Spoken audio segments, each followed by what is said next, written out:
চলে এসেছি খাওয়া দাওয়া নিয়ে। আজকে খুব বেশি পদ হয়নি, তবে দুটো পদই হয়েছে, দারুণ দারুণ দুটো পদ হয়েছে, একদম আমার প্রিয় দুটো পদ। তো চলো, ভাত বেড়ে নিয়েছি, এবার দেখিয়ে দিই তোমাদের কি হয়েছে দারুণ দুটো পদ। এই দেখতেই পাচ্ছ, ছেলের আর আমার ভাত বেড়ে নিয়েছি।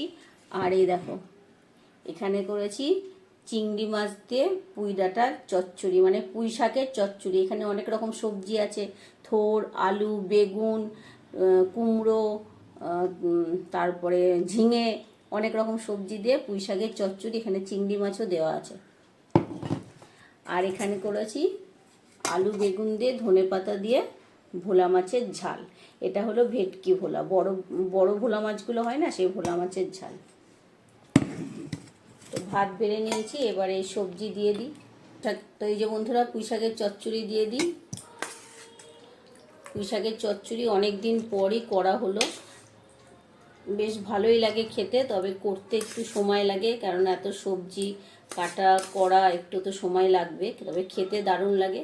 আর এতে অনেক রকম সবজিও দেওয়া হয়। আর এই যে এটা করেছি ভোলা মাছের ঝাল। ভোলা মাছ তোমরা কে কে ভালোবাসো আমাকে কমেন্টে অবশ্যই জানাবে। ভোলা মাছ কিন্তু আমার খুব ভালো লাগে।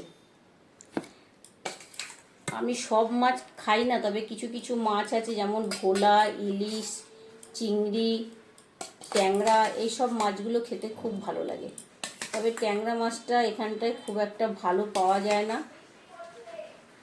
আর এই যে বন্ধুরা, শেষ পাতে আছে শসা, শসা দিয়ে দিই। তো এই যে বন্ধুরা, এই হয়েছে খাওয়া দাওয়ার আয়োজন।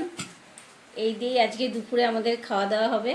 তো চলো, খাওয়া দাওয়া করে নেওয়া যাক, তোমরাও ঝটপট খেয়ে নাও। তো টাটা।